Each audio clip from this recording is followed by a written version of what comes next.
privilégio estar com você aqui mais uma vez essa noite, onde viemos aqui nos reunir para, antes de tudo, engrandecer o nome do Senhor. Amém? Eu quero que você ore já juntamente comigo, para que Deus venha ministrar o nosso coração. Amém? Recline sua cabeça, vamos orar ao Senhor. Senhor nosso Deus, nós te louvamos, ó Deus querido, pela oportunidade que temos de estar aqui, Senhor, para te engrandecer, para te louvar, para te adorar sobre todas as coisas e reconhecer que teu nome é santo. Pai, nós te pedimos humildemente que o Senhor venha revelar o propósito, Senhor, que o Senhor tem para o coração de cada um de nós aqui neste lugar, Senhor. Fala intimamente comigo, fala intimamente com meus irmãos. Revela, Senhor, tua vontade boa, perfeita e agradável sobre cada um de nós, em nome de Jesus. Amém? Eu quero estar convidando você a abrir a tua Bíblia no texto que está ali em Marcos, no capítulo 5. Nós vamos estar refletindo ali do versículo 24 em diante até o 34. É uma história conhecida, mas eu gostaria de trazer uma visão a respeito desse texto. Há alguns dias nós viemos orando por esse culto e Deus tem nos desafiado a interceder por esse momento em que nos reuniríamos aqui, para que Deus viesse ministrar ao meu e ao seu coração. Você já deve ter se deparado com esse texto em alguns momentos da sua leitura bíblica, e se você não se deparou com esse texto, queria chamar a sua atenção então para ele. Esse texto fala a respeito de esperanças, fala a respeito de momentos difíceis, fala a respeito de momentos aos nossos olhos impossíveis.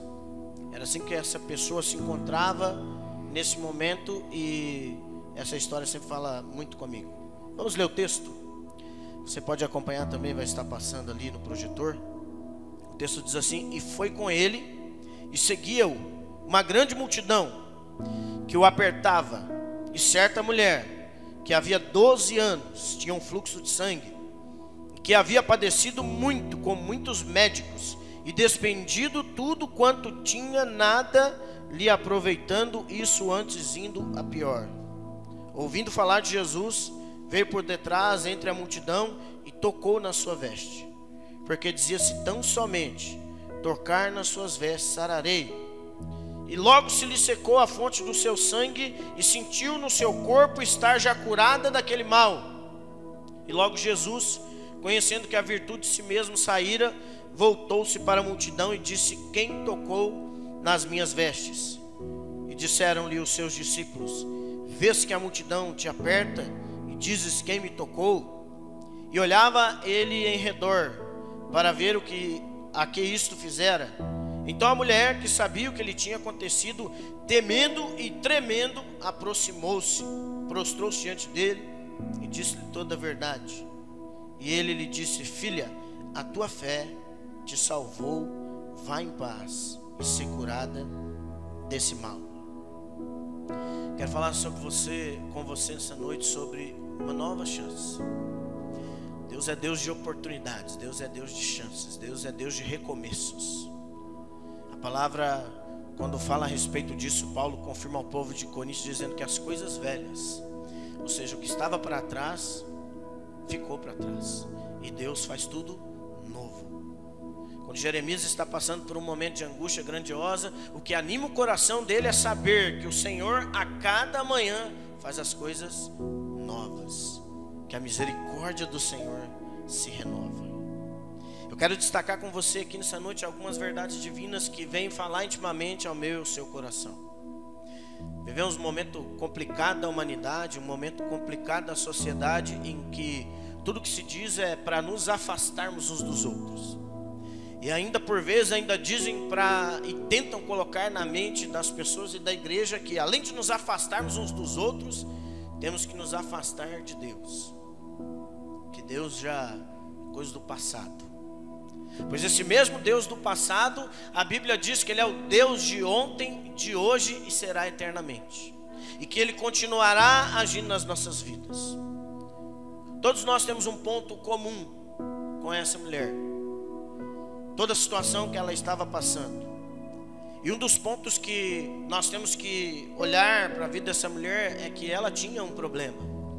Essa mulher, ela tinha um problema, E a primeira coisa que eu quero falar com você aqui nessa noite é que essa mulher, ela sofria de um mal. Veja comigo o texto que está ali no versículo 25 e 26.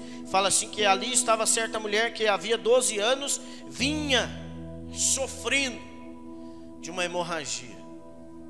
Ela padecera muito sob o cuidado de vários médicos e gastara tudo que tinha, mas em vez de melhorar, essa mulher piorava. Essa frase chama muito a minha atenção quando diz que aquela mulher já vinha há algum tempo sofrendo. Ela passava por aquele sofrimento há algum tempo.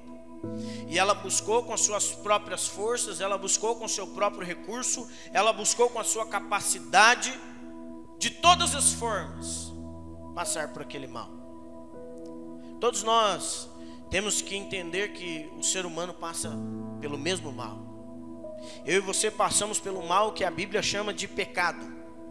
Ali em Romanos 3:23 fala assim que todos, eu e você, os que estão lá fora, os que estão em outras igrejas, todos, em todos os tempos, pecaram, estão destituídos da glória de Deus. A Bíblia não diz alguns, a Bíblia diz que todos pecaram. Todos nós somos pecadores. O pecado é um mal que gera um sofrimento na nossa vida.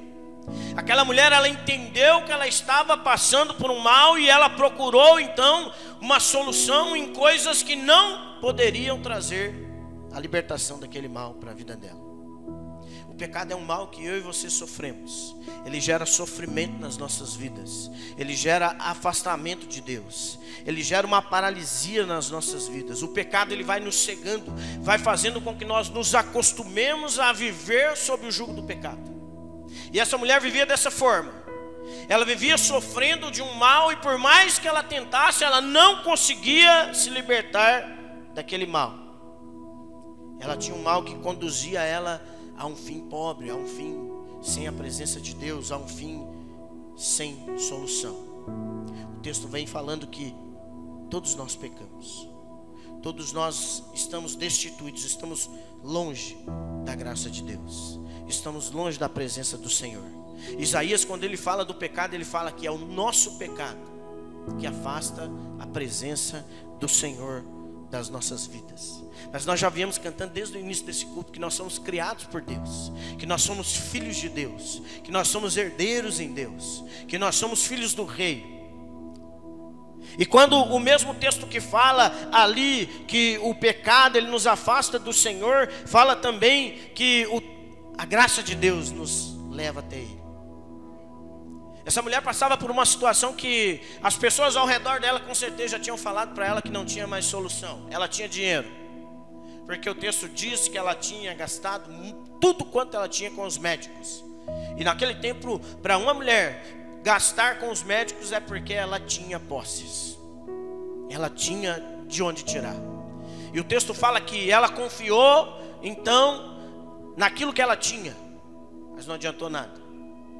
Eu me lembro bem da minha vida, da minha esposa, quando nós trabalhávamos bastante, ainda trabalhamos bastante, mas depositávamos toda a nossa confiança no nosso trabalho. Depositávamos toda a nossa confiança naquilo que nós poderíamos fazer com a força do nosso próprio braço, com o nosso intelecto. Essa mulher fazia isso. E o texto diz que apesar dela reconhecer que ela tinha tudo isso, o texto diz ali que essa mulher sabia que não podia curar o mal. Essa mulher não podia ser curada por aquilo que ela tinha, por aquilo que ela fazia, pelas coisas as quais ela tinha depositado aquela confiança naquele momento. Tem coisas que é só Deus que pode fazer. Às vezes nós demoramos para perceber isso. O texto fala lá assim que ela padecera muito, ou seja, ela sofrera bastante sobre o cuidado de vários médicos e gastara tudo que tinha, mas em vez de melhorar, piorava. Essa é outra semelhança que nós temos com essa mulher. Por vezes nós vamos piorando. Ao invés de melhorar, nós vamos piorando. Nós não vamos avançar. 12, o texto fala assim: portanto, da mesma forma como o pecado entrou no mundo por um homem, e pelo pecado a morte, assim também a morte veio a todos os homens, porque todos os homens pecaram. A Bíblia fala diversas vezes que o pecado, então, ele gera um estilo de vida que só vai nos conduzir à morte, que só vai nos levar ao afastamento de Deus. Semana passada, já é domingo, então pode ser semana passada. Semana passada faleceu ali o Maradona, né? E eu vi o Pelé fazendo um comentário: um dia nós vamos bater bola no céu, um dia nós vamos jogar futebol no céu. E me veio na mente um negócio, mas será que as pessoas ainda pensam que todos vão para o céu? Se você vai ler a carta de Pedro, Pedro fala assim: ó, o desejo de Deus é esse mesmo, que todos nós vamos para o céu. O desejo de Deus é esse mesmo, que nenhum de nós nos percamos. Mas da mesma maneira que Deus tem esse desejo que nós um dia nos encontremos com Ele. Foi cantado aqui que Jesus está à porta e está batendo, mas também foi cantado que quem abre a porta sou eu. Deus jamais vai entrar de forma arbitrária na minha vida ou na sua vida. E assim também foi com essa mulher. Ela passou e começou a entender que ela não podia então ser curada daquela forma, que a vida dela não ia ser mudada daquela forma. E por mais que eu e a minha esposa buscássemos, a nossa vida ia de mal a pior. Externamente as pessoas olhavam, nossa vida financeira era bacana, bonita demais. Nossa casa era bacana, bonita demais. Conseguimos trocar constantemente de carro. Aos olhos das pessoas isso é bom. Isso é bom. Mas nós não entendíamos ainda que nós estávamos de tal maneira cegos pelo que a Bíblia chama de estado pecaminoso, que nós não conseguimos enxergar a nossa verdadeira realidade. Aquela mulher estava de tal maneira confiando nos recursos, confiando em tudo que ela tinha, que ela não enxergava que só tinha uma solução para todos os problemas da vida dela, que só tinha uma solução para tudo aquilo que estava acontecendo na vida dela.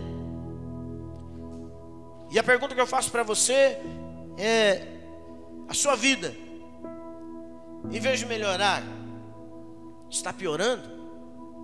Você consegue ver melhoras significativas na sua vida? Eu costumo falar para as pessoas que quando nós temos experiências com Deus, quando nós temos experiências com o Espírito Santo, as coisas não acontecem de forma emocional. É lindo nós irmos para o culto e cantarmos ao Senhor, e chorarmos e levantarmos as nossas mãos e clamarmos que o Espírito Santo venha sobre a nossa vida. Mas eu entendo que o Espírito Santo, quando ele vier sobre a minha e sobre a sua vida, ele vai fazer algo definitivo. O Espírito Santo não vai fazer você apenas chorar. O Espírito Santo vai fazer com que você derrame lágrimas verdadeiras que transformem totalmente a sua vida, que vai fazer com que você se apaixone por 1 milhão de anos por Jesus, com que você queira sempre estar com Deus, que quando chegar aquele horário do culto, assim, você vai estar lá na tua casa por volta das 6 da tarde, já se preparando, com o coração ansioso para chegar aqui e estar com Deus. Essa é a ação que o Espírito Santo vai fazer na nossa vida. Não importa o tempo que eu e você viemos na igreja, Deus não olha o tempo que eu e você estamos na igreja. Deus olha o tempo que eu e você nos dedicamos a estar com Ele. E quando nós viemos aqui para ter um encontro definitivo com Ele. Essa mulher estava buscando soluções em coisas que não iriam trazer solução definitiva para a vida dela. E a terceira coisa em comum que eu e você temos com ela é que essa mulher, ela ouviu falar de Jesus. Ela ouviu falar de Jesus. E um dia eu ouvi falar de Jesus. Um dia alguém apresentou Jesus para mim. Um dia alguém apresentou Jesus para minha família. E a alegria do meu coração no dia de hoje é falar de Jesus. Porque Jesus, ele mudou totalmente a nossa realidade. O texto fala ali que quando ela ouviu falar de Jesus, pessoas se importaram com ela. E pessoas se importaram com você, e por isso você está aqui nessa noite. O texto diz assim que ela chegou-se por trás dele no meio da multidão, tocou no seu manto, porque passava um pensamento pela mente dela: se eu tão somente tocar no seu manto, ficarei curada. Tudo começou a mudar na vida daquela mulher quando ela ouviu falar de Jesus. Nós somos uma nação tão privilegiada, irmãos.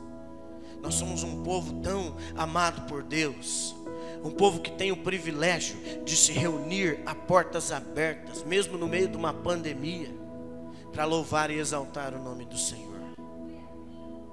Ah, pastor, mas tem perseguições? Não, nós não temos perseguições, irmãos. Não temos. Ah, mas as pessoas às vezes falam, pastor, chacoteiam, fazem videozinhos na internet. Isso não é perseguição, irmãos. Não é. Olha a vida de Estevão, olha a vida de Paulo. Quando ele escreve as cartas dele, ele começa a falar assim: eu, Paulo, prisioneiro no Senhor. Isso é perseguição. Estevão a ser apedrejado, ele apedrejado e olhando para os céus e falando que está vendo o Filho do Homem assentado à direita de Deus. A única coisa que interessava no coração dele, independente do que estava acontecendo, e ali ele morreria, era estar com Deus. Então nós temos esse privilégio de ouvir falar de Deus. Entenda que se um dia alguém chegou e falou de Jesus para você, essa pessoa, ela se importa e ela ama muito você. E alguém se importou e falou de Jesus para essa mulher. A pessoa, quando, segundo a lei de Israel, a pessoa quando estava com o fluxo de sangue, a pessoa não poderia nem se misturar com a multidão. A pessoa tinha que ficar separada de todo mundo. Ela não podia tocar em ninguém, porque a pessoa era uma pessoa considerada impura. Então ela tinha que viver afastada, separada das outras pessoas. E a primeira coisa que aquela mulher fez quando ela ouviu falar de Jesus, ela começou quebrando todas essas coisas que tinham colocado na mente dela. E veja, pessoas vão colocar coisas na sua cabeça dizendo que não é ainda o momento, não é o tempo de você se entregar plenamente diante de Deus, de entregar a sua vida completamente diante de Jesus, que não é dessa forma que o mundo está vivendo, que você tem que se voltar mais para as coisas do homem do que para as coisas de Deus. Mas não é isso que Deus quer de mim e de você. Deus está chamando você. Deus está falando com você. Deus quer que você escute sobre o Filho dele. Deus quer que você medite sobre o Filho dele. Deus quer que você busque conhecer ao Filho dele. Quantas e quantas vezes nós convidamos pessoas para vir para a igreja, as pessoas não vêm. Eu fico triste quando eu convido uma pessoa para ir na igreja, a pessoa não vem. Mas eu me sinto mais desafiado a orar por essa pessoa para que ela venha. Porque um dia para mim vir para a igreja não foi fácil. Eu sei que não foi fácil. O meu amigo que me levou para a igreja, ele orou, ele jejuou, ele insistiu, até que eu fosse para a igreja. Você olha, quando essa mulher tem um encontro com Jesus, Jesus já tinha passado por aquele lugar uma série de vezes. E onde estava essa mulher? Confiando naquilo que ela tinha, confiando nas coisas que ela poderia fazer com seus recursos, com a sua força, com a sua capacidade. Mas chegou um determinado momento que, de tanto ela ouvir falar de Jesus, ela foi atrás de Jesus. E ela, já com o coração incendiado de fé, ela dizia: se eu tão somente tocar em suas vestes, eu serei curado. O texto lá em Romanos 6:23 fala que o salário do pecado é a morte, né? Mas olha o que ele diz na sequência: o dom gratuito, ou seja, o presente gratuito que Deus dá para mim e para você, é a vida eterna, que só pode ser encontrada em Cristo Jesus, o nosso Senhor. A cura do mal, a cura do pecado, a cura de todas as coisas que nos afligem, a cura de todas as coisas que querem nos destruir, estão em Jesus. Tudo que nós precisamos, nós temos que colocar aos pés de Jesus, nós temos que buscar em Jesus. Se o texto lá em João, no capítulo 3, no versículo 16, fala que Deus amou a mim e a você de uma maneira que ninguém jamais amou, que deu o Filho dele para que eu e você tenhamos a vida eterna, e não experimentemos da morte eterna, do tormento eterno, mas sim daquele lugar maravilhoso que Jesus foi preparar para mim e para você. A solução para as nossas vidas é nos agarrarmos nesse amor. A palavra diz: o Espírito e a noiva dizem: vem, e aquele que tem sede, vem e beba da água da vida. Ela está disponível para mim e para você. Quantas vezes ouvimos falar que vivemos no tempo da graça, no tempo da multiforme graça, e não tomamos posse dessa palavra para as nossas vidas. Às vezes as pessoas falam assim: pastor, sabe mais ou menos, você vai pregar para a gente pegar uns louvores que direcionam mais ou menos para a palavra? O Alicélio já nem me pede mais, o pastor Alicélio já nem me pede mais, porque ele sabe que eu prefiro que o Espírito Santo direcione todas as coisas, desde o início. E desde o início o Espírito Santo já vem preparando o nosso coração para que nós ouvíssemos Deus falar ao nosso coração a respeito dessa palavra. Essa mulher, ela ouviu falar de Jesus e ela tomou uma decisão que eu e você temos que tomar. Essa mulher, ela escolheu por si só ir até Jesus. Olha o texto. Quando ouviu falar de Jesus, chegou-se por trás dele. No meio da multidão, tocou no seu manto, porque pensava: se eu tão somente tocar no seu manto, eu ficarei curado. Quando eu leio a história dessa mulher, algo que me toca profundamente é o fato dessa mulher, então, ela já estar preparada para se encontrar com Jesus, mas o que me toca mais ainda é Jesus já estar preparado para ter esse encontro com ela. E muitas vezes nós pensamos que nós vamos até Ele, mas Jesus, Ele nos atrai até Ele. O Espírito Santo prepara o caminho para que eu e você nos acheguemos a Ele. Jesus nos atrai e Ele faz com que nós nos acheguemos a Ele, mas para isso nós não podemos resistir. Se Ele está à porta e está batendo e está chamando a nossa atenção, o nosso papel é abrir a porta. Essa mulher, ela estava sofrendo desse mal há tantos anos, há tanto tempo. E quando Jesus chamou ela, quando Jesus atraiu ela, a primeira coisa que ela teve desejo no seu coração foi de ir até Jesus. E eu vejo isso acontecendo comigo e com você essa noite. Nós tomamos essa decisão de estar aqui. Tem alguém que está aqui forçado? Mas se alguém te trouxe assim meio te arrastando, louve a Deus pela vida dessa pessoa. Eu fui meio à força a primeira vez para a igreja. Meu irmão, meu amigo me levou meio à força.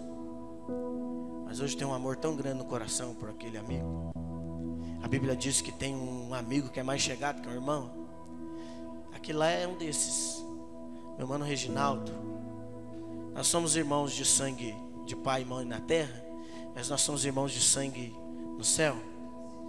Eu passo mais tempo com ele do que meus irmãos mesmo, filhos da minha mãe e do meu pai. Quem me conhece sabe disso. E a gente conversa muito, a gente ora muito junto, a gente chora muito junto, a gente planeja junto, a gente sai de férias junto. Então esse é um amigo mais chegado que o irmão. Porque um dia ele ouviu falar de Jesus. E a primeira coisa que ele fez, primeira coisa que ele desejou no coração, quando ele ouviu falar de Jesus, foi falar de Jesus para mim. E ele levou Jesus até a minha casa. E no primeiro momento eu não fui até Jesus. Eu enrolei. Menti para ele umas 3 vezes. Falei: eu não vou, eu vou no culto. Não fui. E depois ele foi lá na minha casa de novo, no sábado, quase na hora do culto. Vamos? Falei: vamos, vai indo que eu já vou. Não fui nada. Menti para ele de novo. E na terceira vez aí vocês vão entender porque que eu fui à força. Ele pegou, me botou no carro dele e me levou. Ele falou: vamos no culto? Falei: vamos. Falei: então vai indo que eu já vou. Estava enrolando ele já um tanto de vezes. Falou: não, hoje você vai comigo, depois eu te trago de volta. Falei: vixe, agora lascou. E eu fui.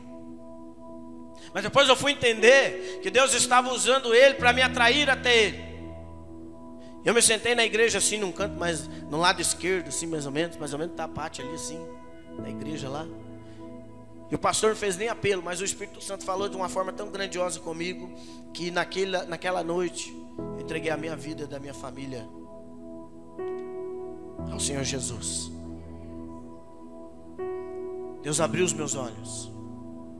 Ali em Jeremias 31, no versículo 3, olha o que o texto diz. Aleluia.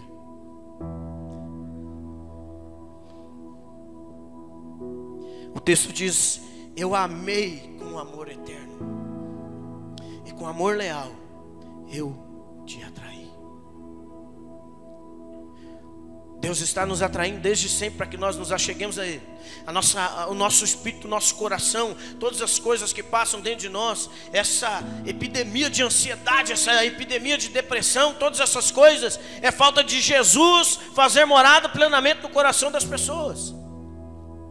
Ele diz que Ele nos atrai, Ele toma a iniciativa. Deus atraiu você até aqui nessa noite para que você possa ouvir a voz de Jesus, para que você possa ter um encontro novo com Jesus. Quando a pastora orava no início do culto para que Deus renovasse o seu Espírito sobre o nosso coração, para que Deus confirmasse essa condição de herdeiros no nosso coração, eu já sentia Deus ministrando sobre a mim e sobre a sua vida. Deus amorosamente está nos atraindo a Ele. Deus amorosamente está nos atraindo a Ele porque Ele nos ama. Ele nos ama. E Ele quer ter um encontro comigo e com você. Eu gosto do texto que está lá em João 6,37, que ele fala assim: todo aquele que o Pai me dá, esse virá até a mim. Aleluia. E sabe quantos Deus deu para Jesus? O texto fala que Deus deu todos para Jesus.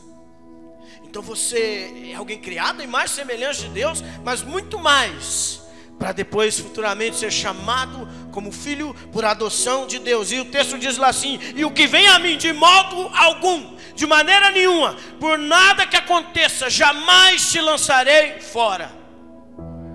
Você é meu. Deus sabia que se eu e você ouvíssemos a voz de Jesus, nós nos apaixonaríamos por Ele por 1 milhão de anos. Por 1 milhão de anos. Jesus está dizendo para mim e para você aqui nessa noite: não bastasse o Calvário que Ele comprou, cada um de nós com o seu sangue, Jesus veio até aqui nessa noite para falar para mim e para você que Ele nos atraiu até Ele. Depois que essa mulher foi até Jesus, essa mulher creu em Jesus. Eu amo o texto lá em João, no capítulo 1, no versículo 12. E foi esse texto que eu conversei com algumas pessoas a respeito do negócio do Pelé, né? Ah, nós vamos bater bola no céu. O texto de João, no capítulo 1, no versículo 12, fala que não é qualquer um que vai bater bola no céu. A vontade de Deus é que todos vão lá bater bola com Jesus no céu. Aí sabe se vai ter bola no céu, pastor? A Bíblia não fala isso aí não. Pois é, vai saber. Não sei. Só vou saber quando eu chegar lá. Mas para mim e você estarmos lá e sabermos disso, João no capítulo 1, no versículo 12, fala lá que só se nós recebermos Jesus como nosso Senhor e Salvador e crermos no seu nome, temos que receber Jesus, crer nele. O texto fala lá no versículo 27 e 28 de Marcos, no capítulo 5, quando ouviu falar de Jesus, chegou-se por trás dele no meio da multidão, tocou no seu manto, porque pensava.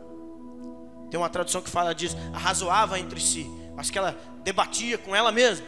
Então se eu for lá eu vou ser curada. Se eu ir lá e tocar nele eu vou ser curada. Porque as pessoas estão falando que esse Jesus está fazendo um monte de coisa. Então eu vou lá. Eu vou lá. A mulher ouviu falar de Jesus e percebeu que Jesus era a sua única saída. Ela foi quase tarde demais. E aí o que me entristece nesse texto é que eu também fui quase tarde demais. Eu quase demorei demais a ir até Jesus. Mas Jesus teve misericórdia da minha vida. Jesus teve misericórdia da minha família. Jesus teve misericórdia da minha casa.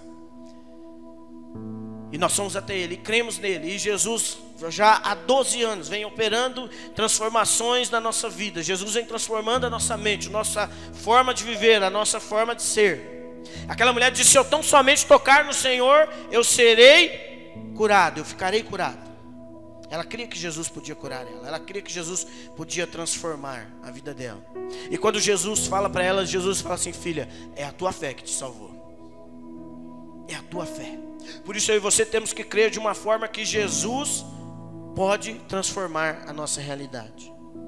E é Jesus que vai gerar essa fé no nosso coração. À medida que andamos com Ele, à medida que nos relacionamos com Ele, à medida que temos encontros diários com Ele na nossa casa e semanais na igreja com Jesus, Jesus vai moldando a fé no nosso coração, vai nos fortalecendo. Romanos 10, 17, Paulo fala que a fé vem por ouvir. E a mensagem, essa mensagem ela é ouvida mediante a palavra de Cristo. Deus colocou pessoas na vida daquela mulher para ministrar na vida dela. E Deus tem colocado pessoas na sua vida para ministrar sobre a sua vida. E Deus tem colocado pessoas abaixo de você para que você ministre na vida dessas pessoas.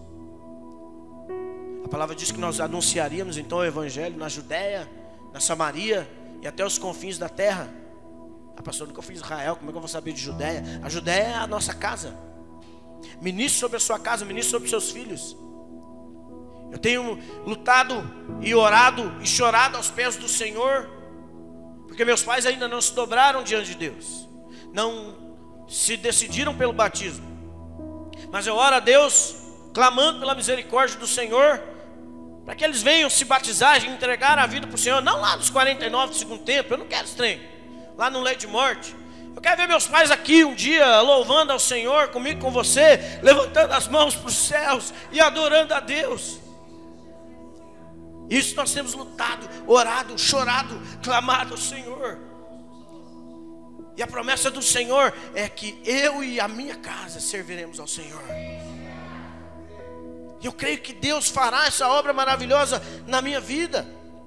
E eu creio que Deus fará essa obra maravilhosa na nossa vida. Olha que está lá em João no capítulo 3. Que Deus enviou seu Filho ao mundo não para condenar o mundo, mas para que este fosse salvo por meio dele.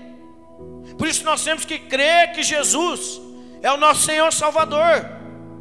Lá no versículo 36 desse mesmo capítulo 3, ele fala: quem crê no Filho tem a vida eterna. Por isso nós temos que crer em Jesus.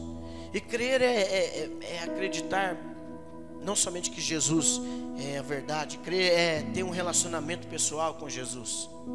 Quando os discípulos são chamados de cristãos pela primeira vez, eles são chamados de cristãos porque eles pareciam demais com Cristo. Os caras estavam querendo fazer bullying com eles. Os cristãos, né? Eles eram muito parecidos com Jesus, a forma de falar, de pensar, de viver.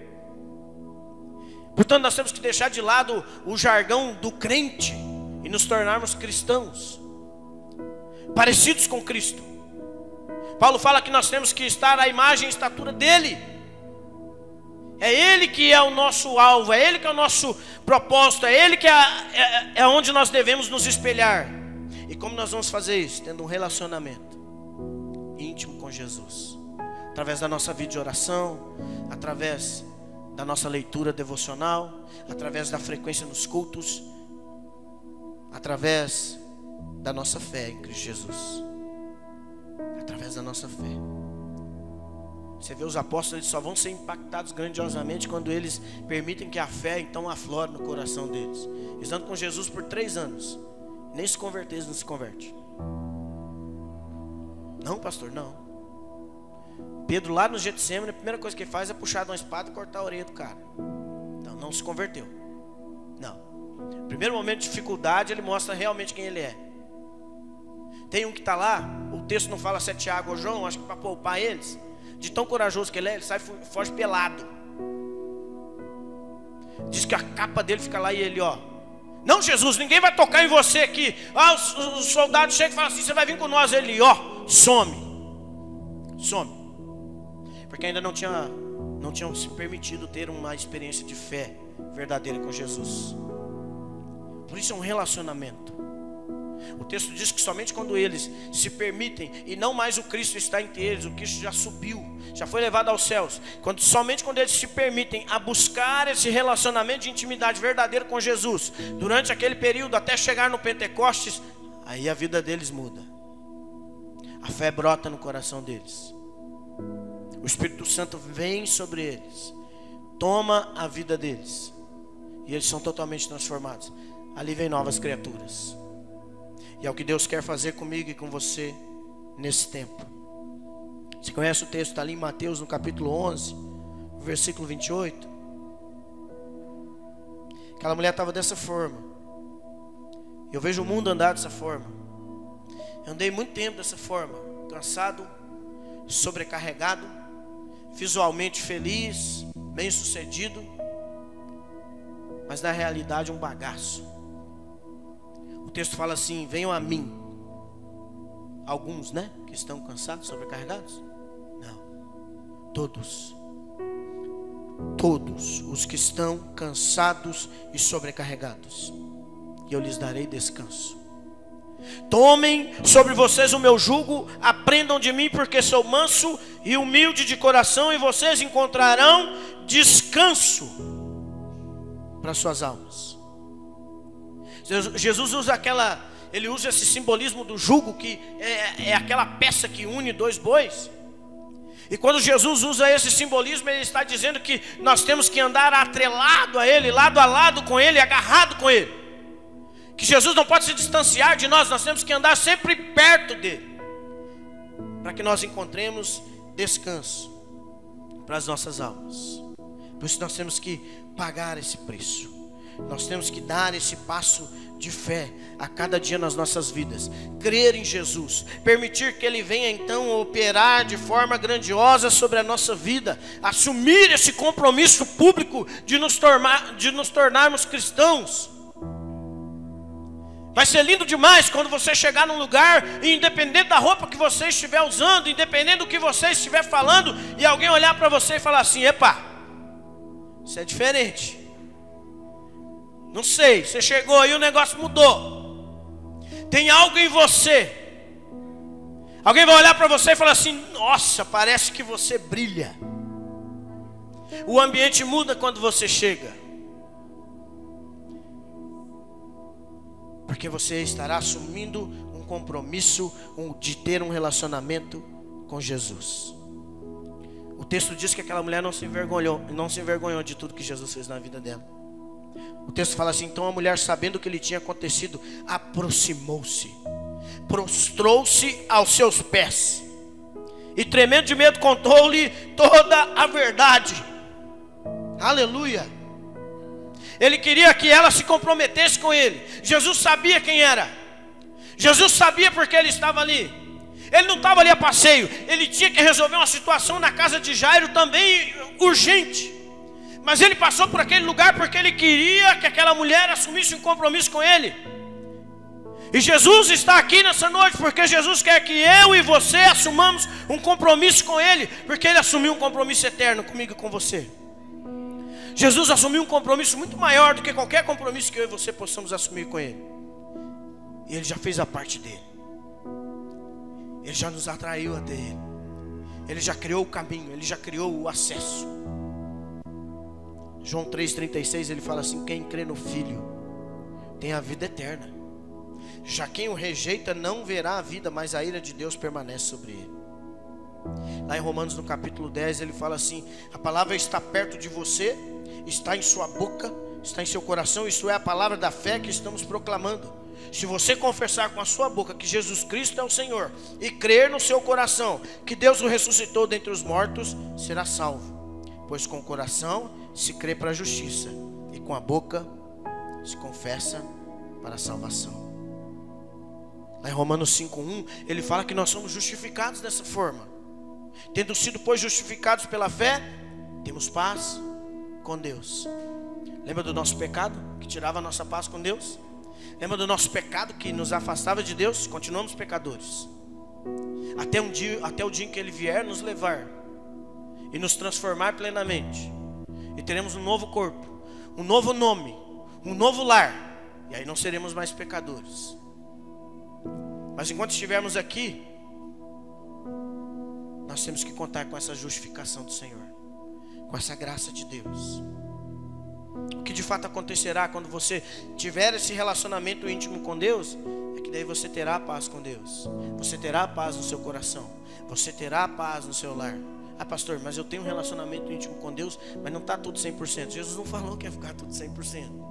Não é assim também. Só Ele fala que ainda assim nós teríamos ânimo no nosso coração. Nós continuaríamos no vigor do Senhor. Nós continuaríamos com a motivação do Senhor. Aquelas acusações que outrora estavam sobre a sua e sobre a minha vida, não mais terão valor. Nós teremos uma vida sem acusação.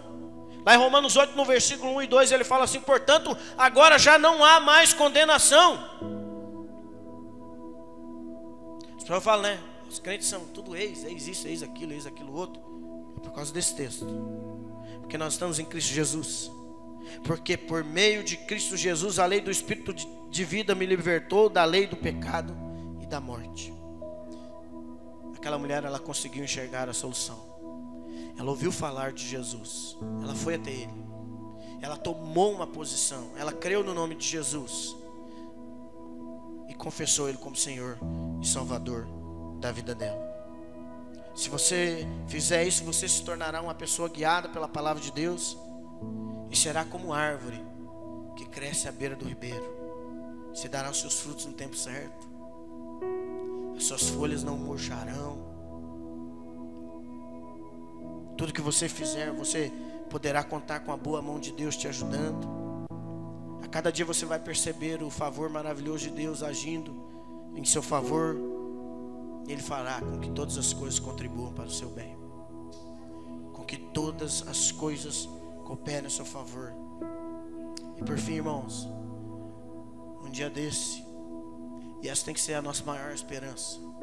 A palavra diz: se nós cremos no Senhor Jesus somente nessa terra, nós somos piores do que os que não creem. Pode ser até um dia como esse, nós estaremos reunidos aqui louvando e adorando o nome do Senhor, e você ouvirá um lindo nome que só você e Ele sabe. E você saberá que é contigo. Mas esse nome não é meu, mas é comigo, está me chamando, é eu. E vai tocar uma trombeta. E a palavra diz que Ele vem cavalgando sobre os montes. E Ele virá nas nuvens com grande glória, para buscar a mim e a você, para completar a boa obra que Ele começou na nossa vida. Sabe o anseio do meu coração? Está ali em Mateus, no capítulo 25, no versículo 34, o texto diz assim: aleluia, venham benditos do meu Pai, recebam como herança o reino que já foi preparado para vocês desde a criação do mundo. Venham. Aquele que tem sede, vem, o texto diz. Aquele que quiser, vem e beba da água da vida. Esse é o tempo, irmãos, de vivermos um tempo de intimidade, de relacionamento com o Senhor. Tudo já está pronto, a mesa já está posta, e o Senhor está esperando a mim e a você. Se você ainda não tomou uma decisão com Jesus, de andar firmemente com Ele, se você está aí na sua casa, ouvindo essa mensagem, através da janela, das paredes da sua casa, Deus está falando com você: vem até mim. Se você não tomou uma decisão convicta com Jesus, esse é o momento, esse é o tempo. Jesus quer que eu e você tomamos uma decisão de verdade com Ele. Ele trouxe você até aqui nessa noite, para que nós pudéssemos tomar essa decisão com Ele. Eu me lembro quando eu tomei essa decisão com Jesus. Eu tomei essa decisão primeiro sozinho. Meu filho tinha 5 anos. Meu filho mais velho, que hoje tem 17, ele tinha 5 anos. Tinha recém feito 5 anos. E pouco tempo depois, Deus abriu os nossos olhos para algumas situações. E eu contei para vocês que eu ganhava um salário bom, eu tinha um emprego bom. E eu cheguei, falei assim: não, eu vou pagar esse trem. E o médico falou assim: o preço é esse. Eu falei: vixe, não vou pagar não, não consigo não. Eu e minha esposa, nós éramos casados há 5 anos. E descobrimos que ela tinha uma doença incurável.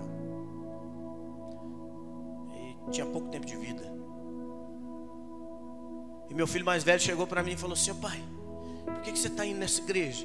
E eu falei para ele: meu filho é meu parceiro de oração. Quando foi eu pequenininho para nascer, eu falei para ele assim: ô filho, eu quero que você tenha um irmão, mas sua mãe não quer dar outro filho para mim não? Vamos orar junto? Ele falou: vamos, ué. Aí nós dois, eu e ele, chegamos no culto de oração e falamos assim: ó, gente, a gente quer. Ele falou assim: eu quero ter um irmão, mas minha mãe não quer me dar, vocês oram. Eu falei assim: eu quero ter um filho, ela não quer me dar outro filho, mas Deus é que fez o negócio, Deus sabe das coisas, então me ajuda em oração. E o Espírito Santo convenceu. Eu tenho um filho lá já com 5 anos. Né? Naquele momento lá em que comecei na igreja, ainda no ano de 2008, o Espírito Santo permitiu que nós soubéssemos dessa enfermidade. Porque se a gente continuasse na nossa vida, a gente nem ia saber disso aí.